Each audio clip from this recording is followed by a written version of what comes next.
Hello dear student, मैं सचिन स्वागत करता हूं आपका अपने यूट्यूब चैनल चंदन सर कानपुर में। कैसे हैं आप सब? आई होप आप सब बहुत अच्छे होंगे।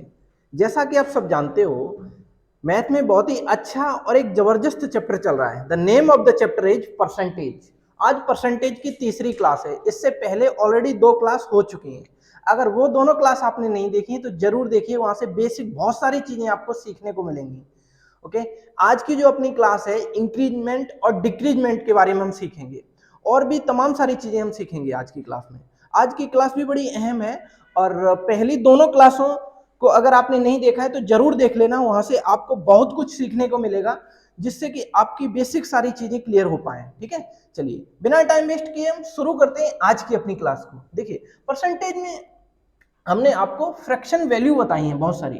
जैसे हमने ये भी बताया आपको कि परसेंटेज से जब किसी डेटा को हम फ्रैक्शन में बदलते हैं, यानी कि भिन्न में बदलते हैं, फ्रैक्शन। ठीक है, ये भी हमने बताया आपको कि परसेंटेज से हम फ्रैक्शन में कैसे बदलते हैं, और फ्रैक्शन से किसी भी वैल्यू को हम परसेंटेज में कैसे बदलते हैं। ये दोनों ही चीजें आप बहुत अच्छे से सीख चुके हो। ठीक है, आइए इसका यूज आखिर बताते हैं कि यूज कहाँ कहाँ होता है। जैसे हमने बहुत सारी वैल्यू आपको तैयार कराई है, उन सारी वैल्यू का यूज कहाँ होता है आखिर, उनके बारे में सीखिएगा। देखिए, शुरू करते हैं हम उन चीजों को। जैसे हमने लिख दिया सपोज दैट यहां पर 37.5%, 37.5%। आज हम इंक्रीज के बारे में जानेंगे, इंक्रीज, और डिक्रीज के बारे में भी जानेंगे। ठीक है, इंक्रीज और डिक्रीज, कमी और वृद्धि के बारे में हम जानेंगे।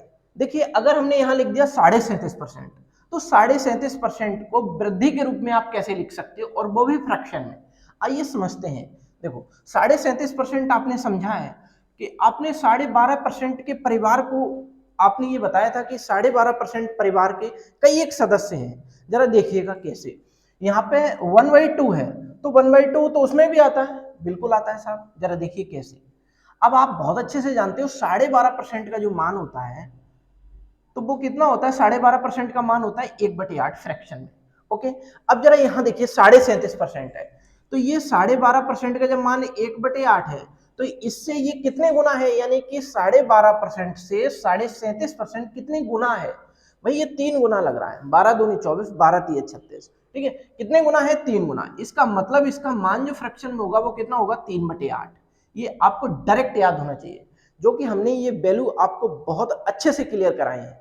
ओके, जरा देखिए। अब यहाँ पे आपने समझ लिया कि 3/8 होता है इसका मान 37.5% का फ्रैक्शन में।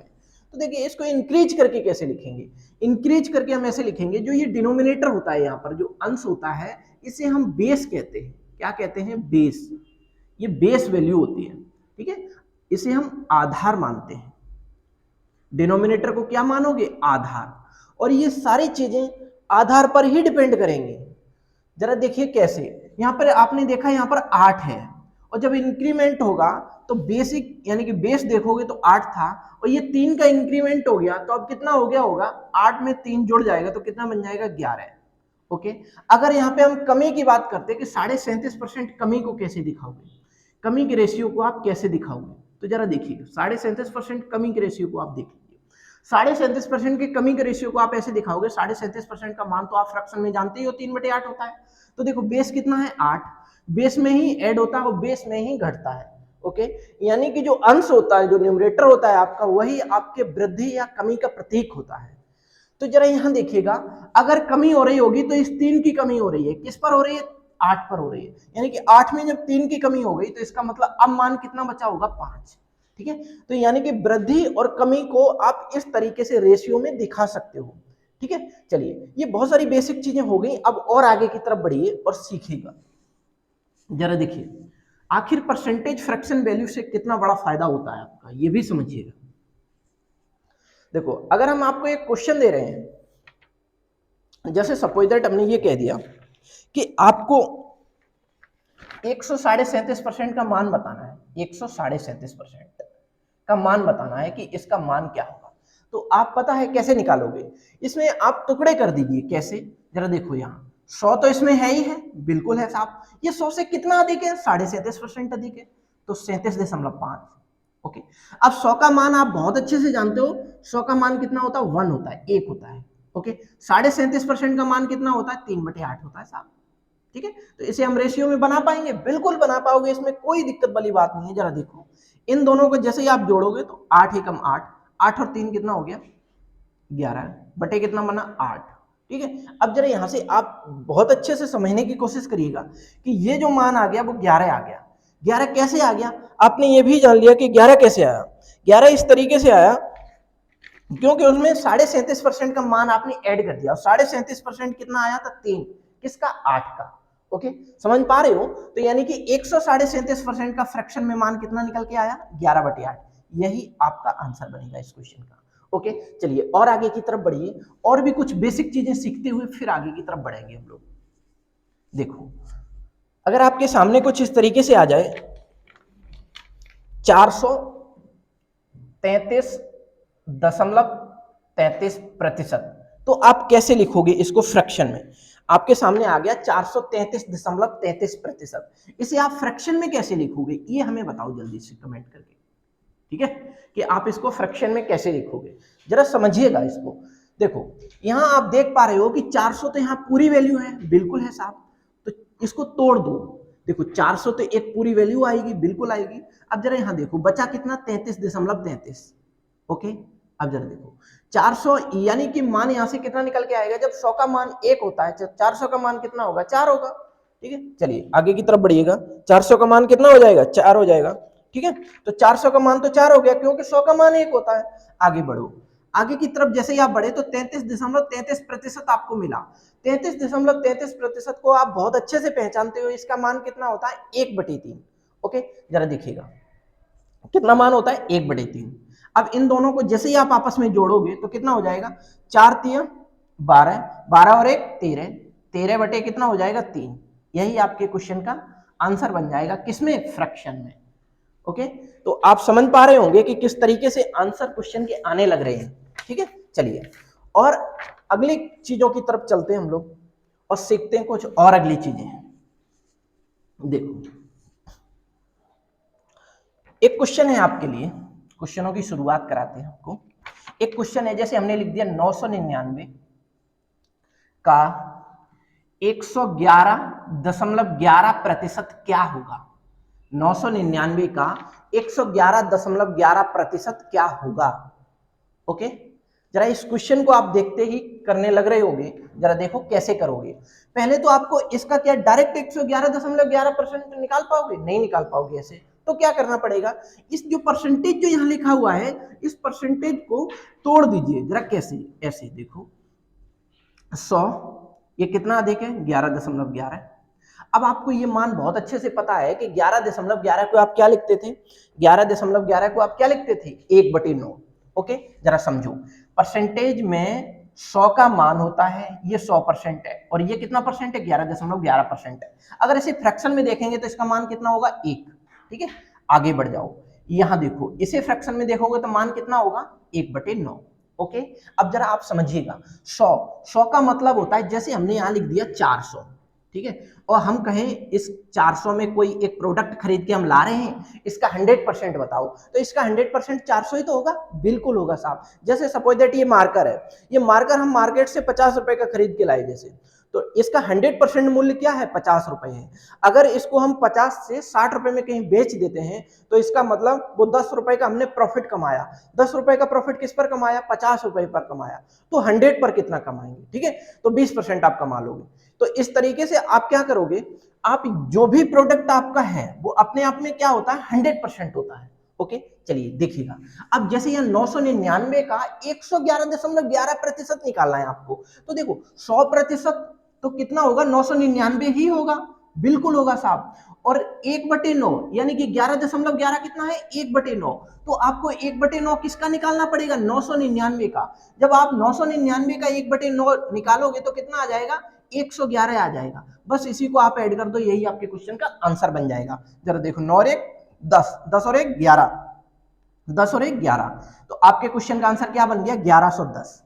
आई होप समझ पा रहे होंगे कि किस तरीके से हमने क्वेश्चन का आंसर किया और 1110 आया। ओके, चलिए और आगे की तरफ बढ़िए, इसी टाइप का एक सवाल और करिएगा आप। देखो हम बिल्कुल बेसिक लेवल से परसेंटेज को पढ़ा रहे हैं, आप डेडिकेट होके रेगुलर क्लास को अटेंड करिएगा, आपको किसी भी प्रकार की कोई समस्या क्रिएट नहीं होनी है फिर। ठीक है, चलिए आगे की तरफ बढ़िएगा। एक और क्वेश्चन है, जैसे हमने लिख दिया है 480 ऑफ 137.5%, यानी कि 480 का 137.5% आपको निकालना है। जरा आप निकालिएगा इस क्वेश्चन को, कैसे करोगे आप? देखो हम 100% से अधिक की वैल्यू पूछ रहे हैं आपसे। कितनी की वैल्यू पूछ रहे हैं? 100% से अधिक। तो 100% यानी कि जो 480 का ही तो पूछ रहे हो, बिल्कुल साहब।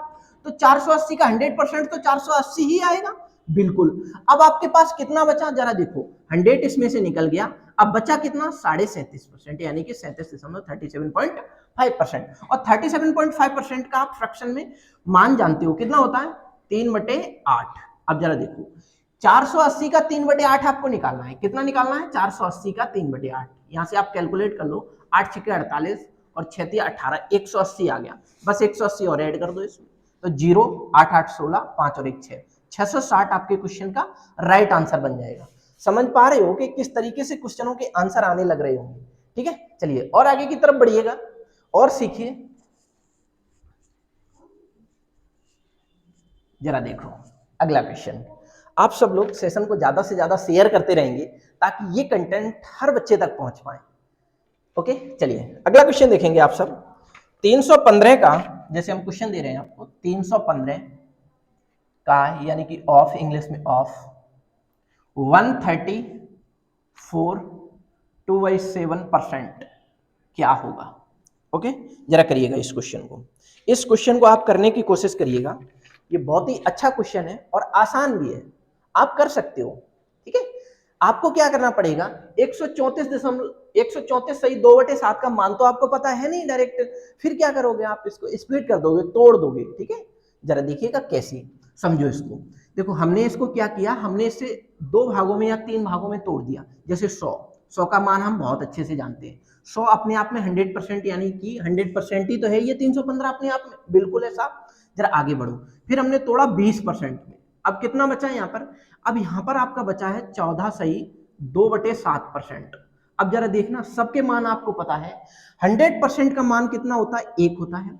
20% का मान कितना होता है? 1/5 होता है। ठीक है, और 14 सही 2/7 का मान कितना होता है? 1/7 होता है। ओके, अब आप समझिएगा इस क्वेश्चन को। देखो 100% तो 100% तो कितना हो जाएगा? 315 ही हो जाएगा।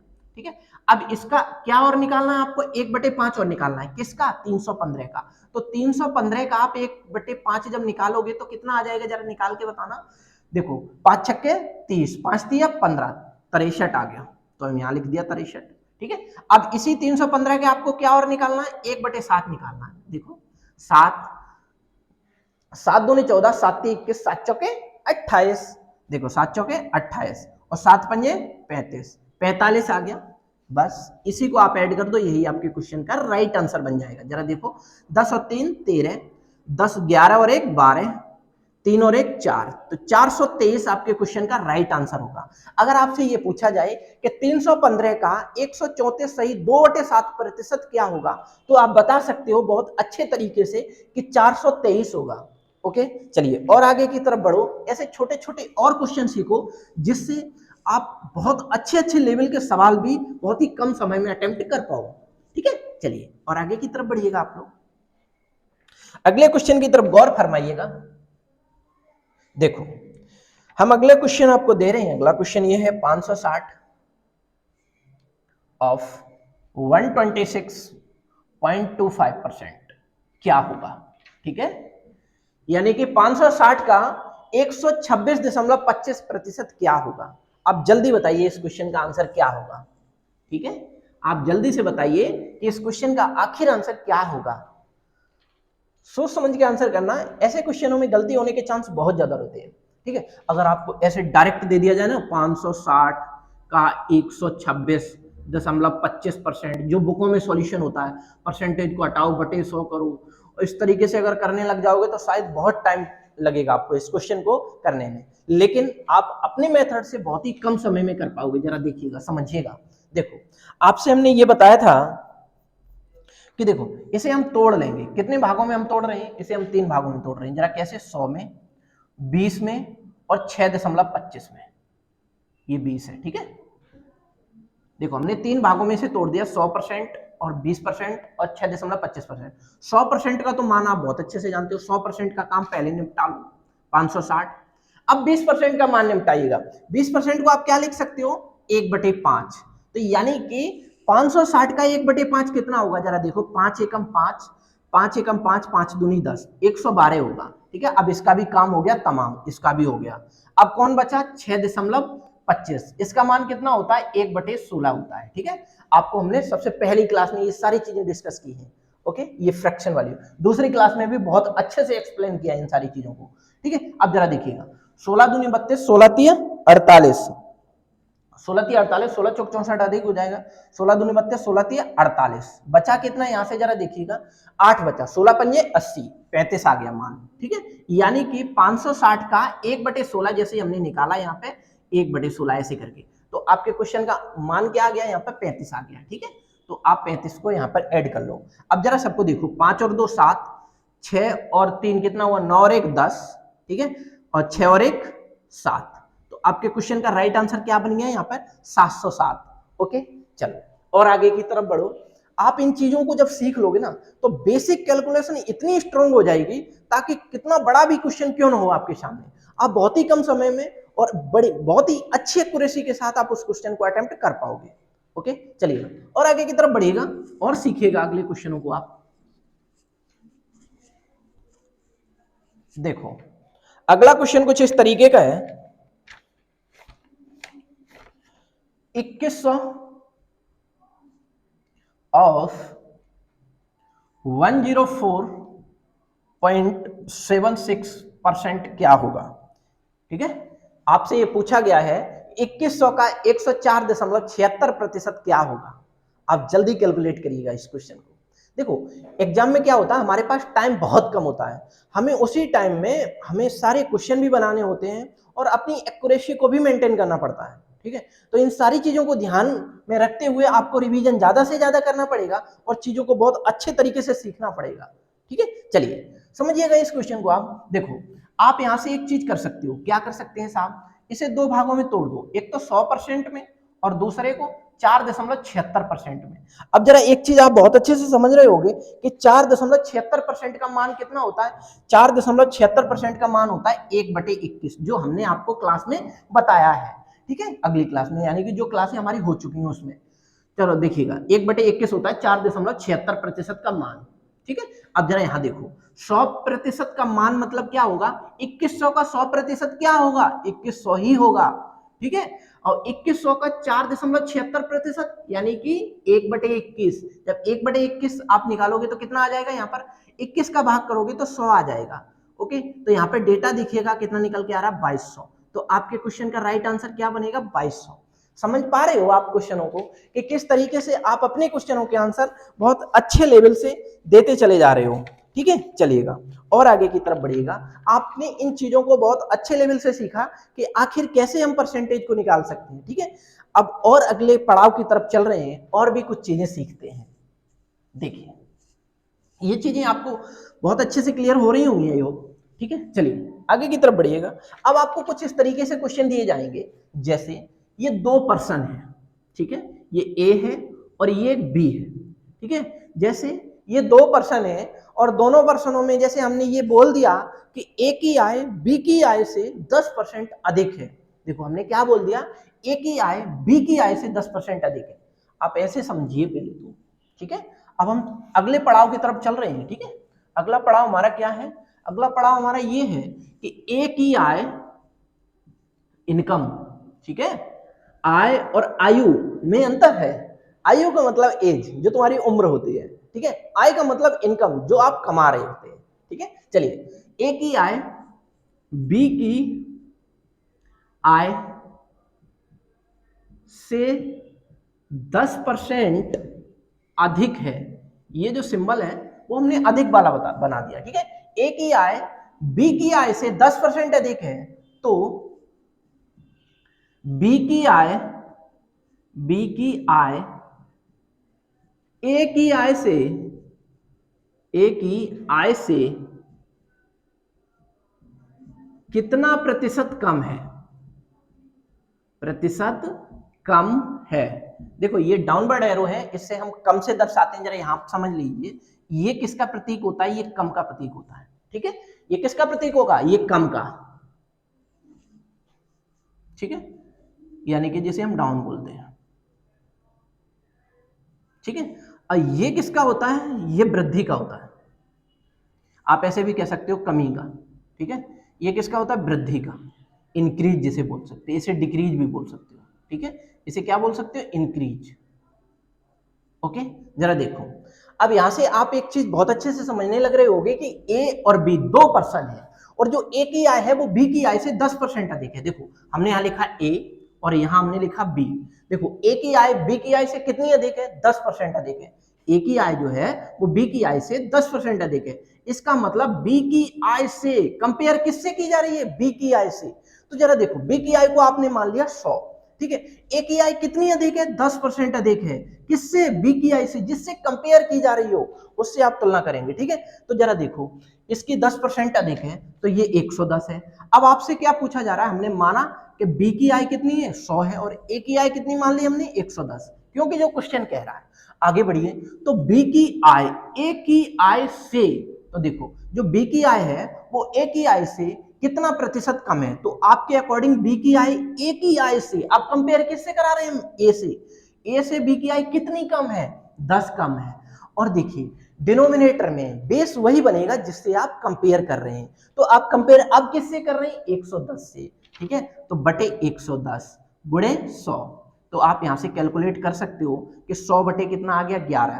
तो देखो 11 निम्मा 99 और 1/11%, 9 सही 1/11% आपके क्वेश्चन का राइट आंसर होगा, ठीक है। चलिए एक और क्वेश्चन समझिएगा, आप इसका स्क्रीनशॉट ले लो, फिर आगे की तरफ बढ़ रहे हैं हम लोग, ठीक है। जैसे हमने इस क्वेश्चन में थोड़ा सा चेंजमेंट किया कि ए की आय बी की आय से 16 सही 2/3% अधिक है, तो बी की आय ए की आय से कितना प्रतिशत कम है, ठीक है। क्वेश्चन उसी टाइप का है, थोड़ा सा हमने चेंजमेंट किया है इस क्वेश्चन में। देखो जरा, आपको सबसे पहले तो ये समझना है कि आखिर कंपेयर किससे की जा रही है, जिससे कंपेयर की जा रही है वही बेस बनेगा, ओके। आइए समझ लेते हैं आखिर इस क्वेश्चन को। देखो ए की आय बी की आय से 16 सही 2/3% क्या है, अधिक है। तो देखो यहाँ पे हमने लिखा ए, यहाँ पे हमने लिखा बी। अब देखो आप, ए की जो आय है वो बी की आय से कितनी अधिक है, 16 सही 2/3। अब आपको देखो यहाँ परसेंटेज फ्रैक्शन का की जरूरत पड़ी या नहीं पड़ी, इसीलिए हम आपको बता रहे थे कि परसेंटेज फ्रैक्शन वैल्यू आपके लिए बहुत जरूरी है। वहां से आप अपने क्वेश्चन के आंसर बहुत कम समय में और सटीक तरीके से कर पाओगे। जरा समझिएगा, 16 सही 2/3 का मान आप बहुत अच्छे से जानते हो, क्योंकि आपने पहले और दूसरे लेक्चरों में बहुत अच्छे से इन चीजों को कवर किया है। जो बच्चे रेगुलर हैं, ठीक है, वो जो रेगुलर नहीं है वो नहीं सीख पाएंगे कभी कुछ, ठीक है। तो आप रेगुलर रहिए, आप भी सीख पाओगे, ऐसी बात नहीं है, ठीक है। जरा देखिएगा 1/6 इसका मान कितना होता है फ्रैक्शन में, 1/6। देखो ए की आय बी की आय से, तो बी की आय कितनी है, 6 है, तो ए की आय कितनी अधिक है, 1 अधिक है। देखो जो न्यूमरेटर होता है वही वृद्धि या कमी के प्रतीक होता है। तो अब देखो यहाँ एक क्या है, अधिक है, तो 1 अधिक है, इसका मतलब रेशियो कितना होगा, 7। देखो बी की आय अगर 6 है तो ए की आय 16 सही 2/3% अधिक है। इसका मतलब ये जो 16 सही 2/3% है ना, वो 6 का एक जो भाग है वो 16 सही 2/3% ही है, ठीक है। यानी कि 1/6 का 16 सही 2/3% ही है, ओके। चलो देखिए, जब एक की वृद्धि इसमें होगी तो इसका मतलब ए का मान 7 होगा, बी का मान 6 होगा। अब आपसे ये पूछा जा रहा है कि देखो बी कितना कम है, मेरे अकॉर्डिंग देखिएगा कितना कम, 1 कम है। अब जरा ये किससे कम है, 7 से कम है साहब, इंटू 100। तो आपके क्वेश्चन का आंसर यहां से क्या बनेगा, 14 सही 2/7%। ये आप बहुत अच्छे से समझ रहे होंगे कि 1/7 आ गया। देखो 1/7 का मान परसेंटेज में क्या होता है, 14 सही 2/7% या 14.5857%। ओके, समझ पा रहे हो चीजों को। चलो और आगे की तरफ बढ़ो, और एक अगले क्वेश्चन को आप करने की कोशिश करेंगे। आप सेशन को ज्यादा से ज्यादा शेयर करते रहिएगा। और जो बच्चे आज नए जुड़ रहे हैं हमारे साथ, वो भी बच्चे ज़्यादा से ज़्यादा अपने शेयर करते रहिए इन क्लासों को, और हमारी इस चैनल पर डेडिकेट होकर डेली क्लासेस चल रही हैं और बैक टू बैक क्लासेस भी चल रही हैं, ठीक है। हर सब्जेक्ट की आपको क्लास मिलेगी, कोई दिक्कत वाली बात नहीं है, ठीक है। चलिए आगे बढ़िएगा। एक क्वेश्चन और है, एक क्वेश्चन कुछ इस तरीके से है, मेरी आय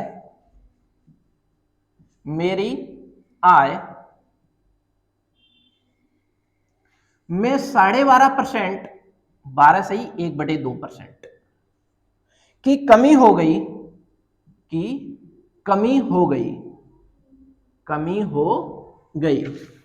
देखो मेरी आय में 12 सही 1/2% की कमी हो गई। दोबारा से वही आय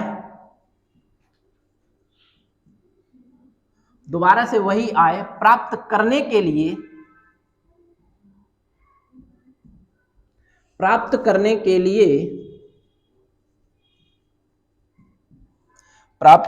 लिए कितने प्रतिशत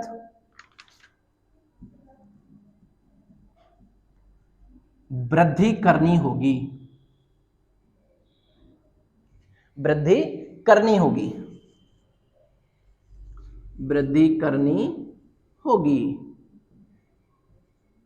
जरा समझिएगा क्वेश्चन को। देखो मेरी आय में 12.5% की कमी हो गई, दोबारा से वही आय प्राप्त करने के लिए कितने प्रतिशत की कमी करनी होगी, वो वृद्धि करनी होगी, सॉरी।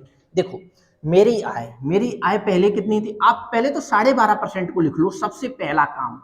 देखो जो भी सवाल में फ्लक्चुएशन होगा ना, वो परसेंटेज के कारण ही होगा, ओके समझिएगा। 12.5% का मान क्या होता है, 1/8। अब आपसे बोला क्या जा रहा है, आपसे ये बोला जा रहा है कि मेरी आय में 12.5% की कमी हो गई, दोबारा से। देखो जब कमी होगी तो मैंने सबसे पहले आज क्लास स्टार्ट करने से पहले इंक्रीज और डिक्रीज के बारे में ही बताया आपको, ठीक है। देखो जब भी कमी हो रही है तो आपकी न्यूमरेटर जो होता है वो कमी या वृद्धि का प्रतीक होता है। किसका, कमी या वृद्धि। आपको कुछ नहीं करना है, जो ये बेस है, आधार है, ठीक है, जो ये बेस है आपका, जो आधार है, उस आधार में अगर आपसे ये बोला जाए कि 12.5% की वृद्धि, तो आधार में आपको क्या करना पड़ेगा, जो ये न्यूमरेटर है, जो अंश है, उसको आप जोड़ दीजिए अगर वृद्धि हो रही है तो, ठीक है। अगर कमी हो रही है तो आधार से यानी कि बेस से ही इसको क्या कर देना, आपको घटा देना है। क्योंकि यहां देखो कमी हो रही है, तो पहले किसी पर्सन की आय कितनी थी, इनकम कितनी थी, 8 थी, और अब इनकम कितनी हो गई, 12.5% कमी हो गई। इसका मतलब 8 में 1 की कमी हो गई। अब उस पर्सन की आय कितनी हो गई, 7 यूनिट हो गई, ओके। अब आपसे ये बोला जा रहा है कि दोबारा से वही आय प्राप्त करने के लिए, कौन सी आय प्राप्त करने के लिए, ये वाली आय, पुरानी वाली, ठीक है। दोबारा से वही आय प्राप्त करने के लिए उसकी इनकम में कितने की वृद्धि करनी चाहिए। जरा देखो यहां से देखो, 7 से 8 बनाने के लिए कितने की वृद्धि करनी होगी, 1 यूनिट की। ये 1 यूनिट की वृद्धि किस पर करनी पड़ेगी, ये 7 यूनिट पर करनी पड़ेगी, ओके। तो 100 पर कितने यूनिट की, 100 पर कितने परसेंट की, सॉरी, वृद्धि करनी पड़ेगी। तो जरा देखिएगा 14 सही 2/7% की क्या करनी पड़ेगी, आपको वृद्धि करनी पड़ेगी। आई होप समझ पा रहे होंगे कि आपके क्वेश्चन का आंसर किस तरीके से 14 सही 2/7 आया, ओके। आपको बहुत अच्छे से चीजें क्लियर हो रही होंगी, ठीक है। चलिए और आगे की तरफ बढ़िए, और एक अगला क्वेश्चन करने की कोशिश करेंगे आप, ठीक है। जरा देखो अगला क्वेश्चन कुछ इस प्रकार से है, देखो ये बोला जा रहा है मेरी आय में 62 सही 1/2% की वृद्धि की जाती है, की वृद्धि, अब यहां पे क्या बोल दिया, वृद्धि हो गई, दोबारा से वही आय प्राप्त करने के लिए कितने प्रतिशत की कमी करनी होगी, कितने प्रतिशत की कमी करनी होगी। देखो जब किसी पर्सन की आय में वृद्धि हो जाती है, अब ये चाहते हैं, मान लो कि आज आपकी सैलरी 10,000 थी, आज आपकी सैलरी को बढ़ा के 10 से 11,000 कर दिया गया है, ठीक है। अगर हम पुरानी सैलरी पे आए 2 महीने के बाद या 1 महीने के बाद या किसी भी टाइम पीरियड के बाद, अगर हम पुरानी सैलरी की तरफ आएंगे तो हमें कितना पैसा घटाना पड़ेगा, 1,000 रुपए। वो 1,000 रुपए किस पर घटाने पड़ेंगे, 11,000 रुपए पर घटाने पड़ेंगे, क्योंकि हमने आपकी सैलरी को 10 से 11,000 कर दिया था। तो हमें कितने घटाने पड़ेंगे पुरानी सैलरी बनाने के लिए? 1000 ही तो घटाने पड़ेंगे, बिल्कुल घटाने पड़ेंगे। जरा देखिए, एक घटाने पड़ेंगे, वो किस पर घटाने पड़ेंगे? वो 11000 पर घटाने पड़ेंगे। तो 100 पर कितना प्रतिशत घटाना पड़ेगा? तो आपको परसेंटेज का मान पता चल जाएगा। ओके, चलिए समझिए क्वेश्चन को। इस क्वेश्चन का मान आप समझिए बड़े अच्छे तरीके से। देखो 62.5% है ये। कितना है? 62.5%। और 62.5% तो आपका जाना पहचाना है साहब, बिल्कुल है साहब। ये 1/8 वाले परिवार का सदस्य है, और जब 1/8 वाले परिवार का सदस्य है तो ये कितना गुना है? जरा देखिए, 12 से कितना गुना है? 12 पंजे 60, ये 5 गुना है। इसका मतलब इसका मान कितना होगा फ्रैक्शन में? 5/8। अब देखो, सबसे पहली कंडीशन को पढ़ो, 12.5% की वृद्धि। तो वृद्धि के लिए पहले उसकी इनकम कितनी थी? पहले उसकी इनकम थी 8, और कितने की वृद्धि हो गई? 5 की। तो अब कितनी हो गई? होगी 13। 8 में अगर 5 आप जोड़ोगे तो कितना बन जाएगा? 13। ठीक है, अब हम ये चाहते हैं कि पुरानी वाली सैलरी आपकी कर दें। पहले तो हमने आपकी सैलरी 8 यूनिट से बढ़ा के 13 यूनिट कर दी। अब हम ये चाहते हैं कि तुम्हारी वही सैलरी कर दें जो पुरानी थी, यानी कि 8 यूनिट थी। तो हमें कितना घटाना पड़ेगा? जरा देखो, हमें 5 घटाना पड़ेगा। ये 5 किस पर घटाना पड़ेगा? ये 13 पर घटाना पड़ेगा, क्योंकि यहाँ बेस कितना है? अब 13 है, इसलिए। ठीक है, तो इंटू क्या करना पड़ेगा? 100। तो यहाँ पे कितना बन जाएगा? 500/13। अगर आप यहां से काटोगे पीटोगे तो कितना निकल के आ जाएगा? जरा देखिएगा, देखिएगा, 13 दूनी 26, 13 तिया 39, 13 चौके 52, अधिक हो जाएगा। 13 दूनी 26, 13 तिया 39, कितना बचा? 40 और 10 50, 11 बच गया, 110 हो गया होगा। ठीक है, कितना हो गया होगा? 110। अब जरा देखो, 13 निम्न 117 अधिक हो जाएगा, 13 अट्ठे 104, 13 अट्ठे 104, कितना बचा होगा यहाँ पे? 6, और बटे में कितना है? 13। इतने परसेंट की क्या करनी पड़ेगी? आपको कमी करनी पड़ेगी। ठीक है, कमी करनी पड़ेगी। यही आपके क्वेश्चन का राइट आंसर बन जाएगा। ओके, चलिए, आई होप समझ पा रहे होंगे इस क्वेश्चन को कि इस तरीके से आपके आंसर आने लग रहे हैं। ठीक है, चलो इसी क्वेश्चन में थोड़ी सी चीजें और चेंज करके बताते हैं कि आखिर क्वेश्चन और किस तरीके से पूछा जा सकता है आपको। जरा देखिएगा, हम ये कह रहे हैं कि मेरी आय में, सवाल इस तरीके से है अगला वाला, जरा देखो, मेरी आय में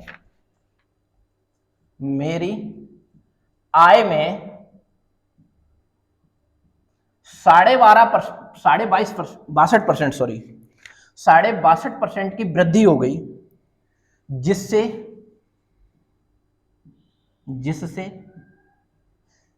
मेरी आय 13,000 हो गई। कितनी हो गई? 13,000 हो गई। ठीक है, अब आपको प्रारंभिक आय बतानी है।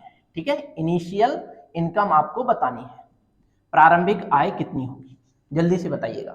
देखो, आपसे ये बोला जा रहा है क्वेश्चन में कि मेरी आय में 62.5% की वृद्धि हो गई, तो जिससे मेरी आय अब 13,000 रुपए हो गई। ठीक है, अब आपको ये बताना है तो प्रारंभ में हमें कितने पैसे मिलते थे? जरा आइए समझिए इस क्वेश्चन को। 62.5% आपने अभी निकाला है, 5/8 होता है इसका फ्रैक्शन में मान। ओके, तो देखो, प्रारंभिक जो आपकी सैलरी होगी वो मेरे अकॉर्डिंग 8 यूनिट होगी। अब आपकी सैलरी में हुआ क्या? वृद्धि हो गई। कितने की वृद्धि हो गई? 5 यूनिट की। तो अब वर्तमान में उस आपकी सैलरी कितनी हो गई? 13 यूनिट हो गई। देखो, ये पहले वाली सैलरी है, ठीक है, और ये वृद्धि होने के बाद की सैलरी है 13। अब देखो, वृद्धि होने के बाद क्वेश्चन के अकॉर्डिंग कितनी सैलरी है? 13,000। तो मेरे अकॉर्डिंग 13 यूनिट, क्वेश्चन के अकॉर्डिंग 13,000। ठीक है, तो यानी कि 1 यूनिट की यहां से वैल्यू हमने निकाली। 1 यूनिट की वैल्यू कितनी आ गई? 1000। जब 1 यूनिट की वैल्यू 1000 आ गई, तो क्या आप 8 यूनिट की वैल्यू नहीं बता पाओगे? बिल्कुल बता पाओगे। यही तो प्रारंभिक है, बिल्कुल यही प्रारंभिक है। और ये क्या है? ये वर्तमान है। ठीक है, ये क्या है? ये वर्तमान है। तो जरा प्रारंभिक की अगर आप बात करोगे तो 1000 गुणे 8 इक्वल टू 8000, यही आपके क्वेश्चन का राइट आंसर होगा। समझ पा रहे हो आप? ठीक है, चलिए और आगे की तरफ बढ़िए, और कुछ क्वेश्चन करने की कोशिश करिएगा आप लोग। देखो, अगले क्वेश्चन को देखो, हम आपसे ये कह रहे हैं, देखो इधर, मेरी आय में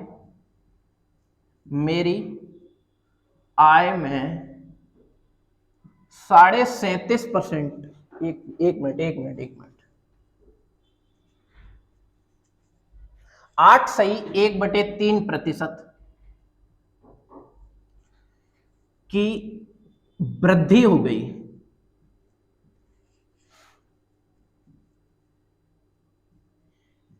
यदि यदि प्रारंभिक वेतन, यदि प्रारंभिक वेतन या आय, यदि प्रारंभिक आय, यदि प्रारंभिक आय 12,000 रुपए थी तो वर्तमान आय क्या है? वर्तमान आय क्या है? आप बताइएगा इस क्वेश्चन बहुत ही अच्छा है और इजी भी है, क्योंकि अभी आपने इसी टाइप का एक क्वेश्चन सीख लिया है। जरा समझिएगा, मेरी आय में 8 से 1/3% की वृद्धि हो गई, ठीक है। यदि प्रारंभिक आय 12,000 रुपए था, यानी कि प्रारंभिक वेतन जो पहले मिलता था वृद्धि होने से पहले, वो हमें कितना मिलता था? 12,000 रुपए मिलता था। तो अब आपको ये बताना है कि वृद्धि के बाद, यानी कि अब वर्तमान में कितना मिल रहा होगा, ठीक है। आइए समझ लेते हैं। 8 से 1/3% को क्या आप पहचानते हो? बिल्कुल साफ पहचानते हैं। देखो क्या होता है, 1/12 होता है इसका मान, 1/12। नहीं तो आप निकाल भी सकते हो, देखो जरा कैसे। 8 सही 1/3% है, तो देखो 8 थी 24 और 1 25 बटे कितना हो गया 3, ये परसेंटेज हटाओगे तो बटे में क्या आ जाएगा 100, तो 25 चौके 100, 4 तिया 12, 1/12 आ गया कि नहीं आ गया? बिल्कुल आ गया साहब। तो देखो ये 1/12 आ गया, ये क्या है 12, जो डिनोमिनेटर है वो क्या है? बेस है, यानी कि प्रारंभिक मान है। ये क्या है? प्रारंभिक मान। प्रारंभिक मान कितना है? 12। अब जरा वर्तमान मान देखिए, प्रेजेंट मान, ठीक है। वर्तमान मान, तो वर्तमान मान वृद्धि के बाद कितना हो गया होगा? एक की वृद्धि हो गई होगी 12 में, तो कितना हो गया होगा वर्तमान मान? 13 हो गया होगा। ओके, तो जरा देखिएगा, अब मेरे अकॉर्डिंग प्रारंभिक मान पहले जो था, मेरे अकॉर्डिंग मेरी सैलरी कितनी थी? 12 यूनिट थी, लेकिन क्वेश्चन के अकॉर्डिंग कितनी है? 12,000। तो क्या 12 यूनिट 12,000 के बराबर है? बिल्कुल है साहब। एक यूनिट की वैल्यू कितनी आ गई? 1,000 आ गई। तो जरा वर्तमान बता सकते हो आप? बिल्कुल बता सकते हो। 13 यूनिट की वैल्यू कितनी आ जाएगी? 13,000। तो आपके क्वेश्चन का राइट आंसर यहाँ पे क्या बनेगा? 13,000। समझ पा रहे हो कि आप किस तरीके से अपने क्वेश्चनों के आंसर बहुत ही कम समय में कर पा रहे हो, ठीक है। तो आज के लिए फिर इतना ही रखेंगे। ये क्लास आपको कैसी लगी ये हमें कमेंट करके जरूर बताओ। अगर सेशन पसंद आया हो तो दिल से लाइक करिएगा और अपने यार दोस्तों के साथ ज्यादा से ज्यादा शेयर करिएगा, ताकि इस क्लास का लाभ हर बच्चे को मिल पाए। अगर अभी तक आपने हमारे YouTube चैनल चंदन सर कानपुर को सब्सक्राइब नहीं किया है तो जरूर सब्सक्राइब करें और पास में बने हुए बेल आइकन को ऑन कर लें, जिससे कि आपको सारी क्लासों की नोटिफिकेशन टाइम टू टाइम मिल पाए। तो मिलते हैं फिर इसी प्रकार के अगले लेक्चर में। तब तक के लिए आप खूब पढ़ें, मन लगा के पढ़ें। All the very best, bye bye.